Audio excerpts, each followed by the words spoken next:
ሰላም ሰላም ናይ ኣምላኽ ምሳኹም ይኹን ክቡራት ተኸታተልተይ ኣነ ኣምላኽ መስገን ሰላም ኣለኹ ስኹምን ሰላም ክትኮኑ በዓልቲ ሙሉ ተስፋይ ምሳኹም ዘለኹ ሓፍትኹም ዓይኖመይ ንሎሚ ከዓ ምሳሕ ወይ ድራር ትኾነና ከመይ ጌርና ንሰርሕ ሒዘል ክንመጽ ዘለኹ ብሓደ ሓቢርና ንስራሕ ክሳብ መወዳእታ ተከታተላኒ ብክብሪ ዕድመክን ኣብዚ ዝተቐልወ ሽጉርቲ ስለ ዝነበረኒ ብእየ ዝጥቀም ዘለኹ ተዓቆኑ ክሳብ 3-4 ሓባ ዝበፅሕ ፍሪ ዝበለ ሽጉርቲ ማለት እዩ ከምኡን ዘይቲ ተጠቒመ ኣለኹ እቲ ዓቐን ንዓኸን ከም ዝጥዕመክን ከምቲ ብዝሕናትን ክትጥቀማ ትኽእላ ኣኸን ብሩኻተይ እቲ ዘይተይ ምስቲ ሽጉርተይ ቁሩብ ምስ ተዋሃሃደለይ ከዓኒ ሓደ ማንካ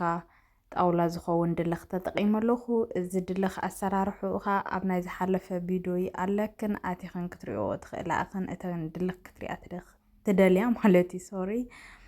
ሕጂ ነቲ በርበረይ ከዓ ፅቡቅ ገይረ ኣኺስዮ ማለት እዩ ከም ትሪኦ ዘለኹም እቲ በርበረይ ፅቡቅ ገይረ ክቐልዎ እየ ኩልኽን ትፈልጦ ኣኸን ከምኡውን ውዑይ ማይ ማለት እዩ እንዳንጠብኪ እየ ዝቐልዎ ዘለኹ እቲ ሽጉርተይ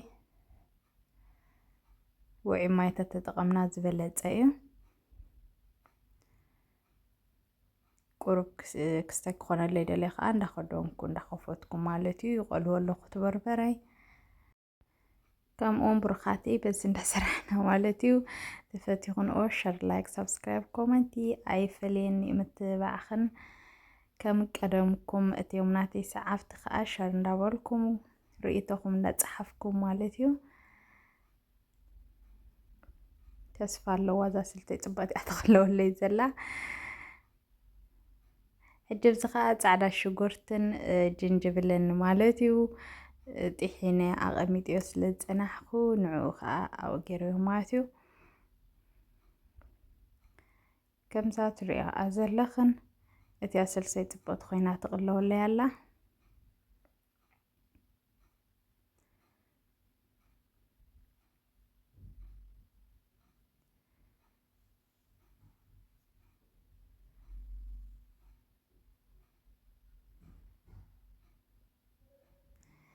ኣብዚ ከዓ እዚ ሓፊስ ሳልሳ ናይ ታኒካ ማለት እዩ ከምኡ እየ ተጠቒመ እሱ ከዓ ኣብ እንዳ ዓረብ እየ ዝገዝኦ ከም ዝረኣኹንኦ 2 ማንካ እየ ተጠቒሞ ማለት እዩ እቲ ሳልሳ ከምዚ ሕፍስ ክብል ገብረልካ ኣይተፀብሕኻ ዋላ ነቲ ሕብሪ ናይቲ ፀብሒ እውን ፅቡቅ ዓይነት ሕብሪ እዩ ድህቦ ተተጠቐምክን ፅቡቅ ማለት እዩ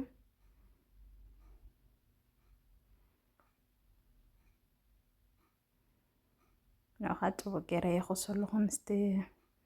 ስልሰይ ማለት እዩ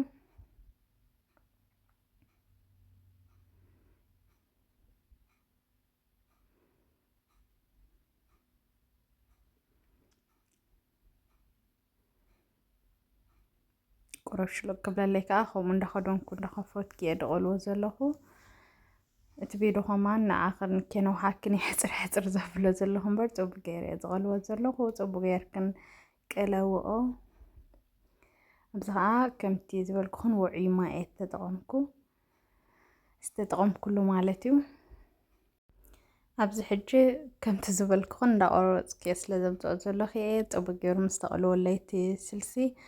ኣብዚ ከም ዝትሪኦ ዘለኽን ፀብሒ ዱባይ እየ ክሰርሕ እቲ ዱባይ ከዓ ሓፂበ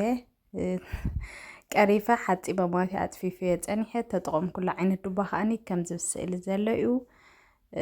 እቲ ዓቐን ከምቲ ዝበልኩኹን ከም ድሌት ኮኒ ኣነ ሓንቲ ማእኸለይቲ ዝኾነት እየ ተጠቒመ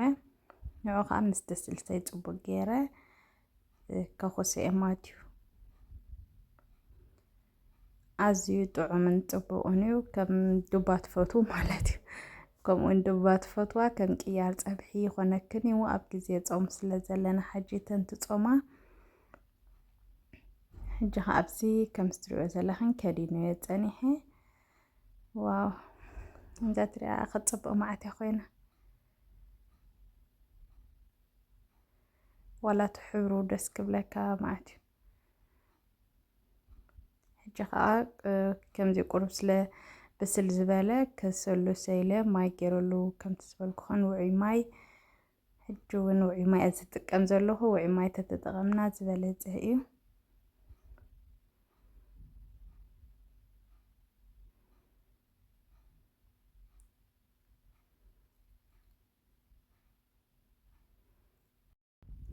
ኣብቲ ናይ ገዛይ ቅመማት ዘዳለኹ ስለ ዝነበረ ንሱ ከዓ ሓደ ከምዚ ዕብይ ዝበለ ንእሽተይ ማንካ ተጠቒመ ኣለኹ። እሱ ከዓ ኮረሪማ ኮመን ፀሊም በርበረ ገይረ ኣለኹ ከምኡውን ጨው 2 ንእሽቶ ማንካ ተጠቒመ ኣለኹ። እቲ ቅመማት ንዓኽን ደስ ዝብለክን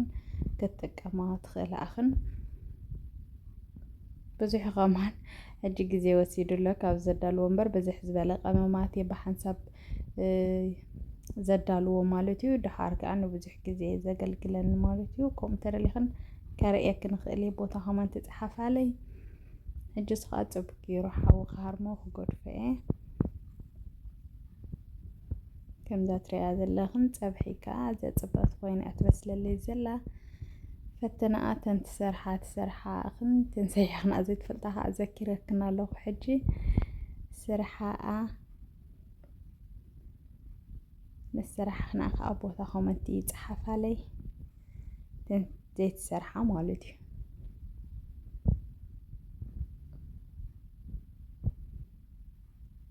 ሕጂ ከም ትሪእዎ ዘለኽን ዘይቱ እንዳፈለየ ኮይዱ ፅቡቕ በሲሉ እዩ ከም ትሪእዎ ዘለኽን ብሩኻተይ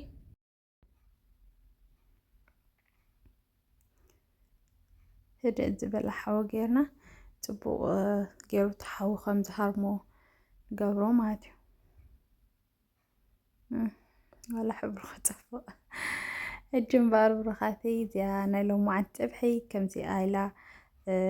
ተወዲኣ ኣላ ማለት እዩ። ከም ትሪእዎ ዘለኽን ሕብሩ ከዓ ኣዝዩ ክፅብቕ መዓልቲ ኮይኑ ዋላ ጣዕሙ እውን ከምኡ እዩ። ፈትንኦ ከምቲ ዝበልኩኽን ኣብዚ ከዓ ሕጂ ካብ ሰራሕኩስ ክበልዕ ኢለ ማለት እዩ። ይበልዕ ኣለኹ ንቐደም ብሩኻተይ ያ ንኹላትና ይኣኽለና እዩ። ከመይ ዝበለ እዩ ኮይኑ ከም ትሪእዎ ዘለኹም ተፈቲኹሞ ኣብ ቦታ ኮመንት ፀሓፉለይ እምበኣር ናይ ሎሙዓንቲ ቪድዮ ነዚኣ ትመስል ነይራ። ኣብ ቀፃሊ ብኻልእ ትሕዝቶ ክሳብ ዝምለሰኩም ሰሰናዩ ከምኡውን ሸር ኣይንረስዕ ኢና።